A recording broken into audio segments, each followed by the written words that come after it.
Hello, and welcome to Continuous Improvement, the podcast where we explore ways to become better leaders and make a difference in our fields. I'm your host, Victor, and today we are diving into the fascinating world of charisma. Charisma, that magical quality that some leaders possess, can actually be learned.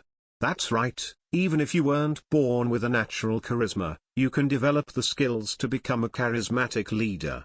In today's episode, we'll uncover the principles of charisma and discuss some strategies to incorporate its powerful qualities into our lives. But before we dive in, let's take a look at the origins of charisma. The term was popularized by Max Weber, a prominent German sociologist in the early 20th century. Charismatic leaders have the ability to build trust, inspire followers, and guide them towards a clear vision. One of the first techniques we can explore is the use of metaphors, similes, and analogies. As an IT consultant myself, I often find myself translating technical information into business language for senior management. Comparing our Scrum team developers to a Navy SEAL squad, for example, helps illustrate the need for cross-functionality within an agile team. Another powerful technique is storytelling. Charismatic leaders have a special way of connecting with their audience by sharing personal experiences and stories. Just think of Steve Jobs' iconic Stanford commencement address in 2005, where he captivated listeners by recounting pivotal moments in his life. Those stories not only moved people but also inspired them to excel in what they love to do. Contrasts also play a significant role in making a message more memorable. Take John F. Kennedy's famous line, "Ask not what your country can do for you, ask what you can do for your country." By juxtaposing the individual with the collective, Kennedy crafted a powerful and lasting message. Rhetorical questions are yet another tool in a charismatic leader's arsenal. We've all heard Martin Luther King Jr.'s iconic "I Have a Dream" speech, where he used rhetorical questions to engage and inspire hundreds of thousands of civil rights supporters. And let's not forget the persuasive power of the Rule of Three. Abraham Lincoln's Gettysburg Address is a prime example of using this strategy to distill any message into key points, making it more concise and impactful. Making moral statements or expressing collective sentiment can also enhance a leader's credibility.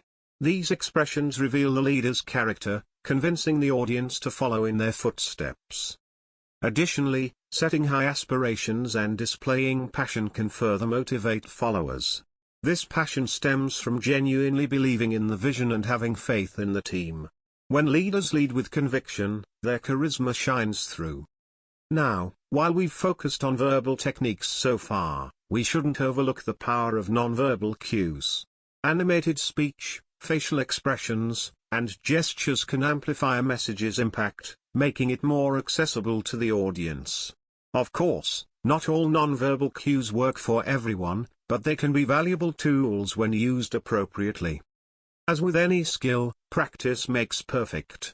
Preparing and practicing these techniques allows us to become more persuasive and spontaneous in both public speaking and individual conversations.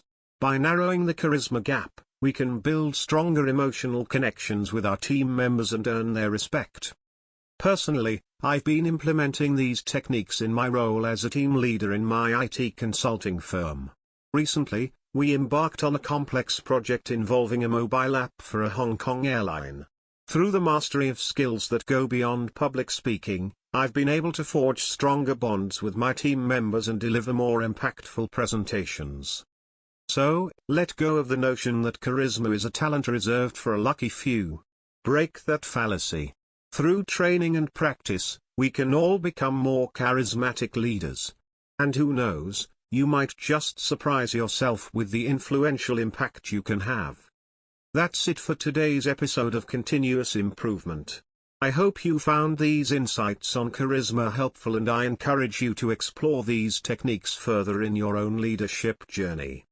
Remember, true leadership is about continuous improvement, always striving to be better than you were yesterday. Thank you for joining me today. Until next time, stay curious and keep improving. Theme music ends.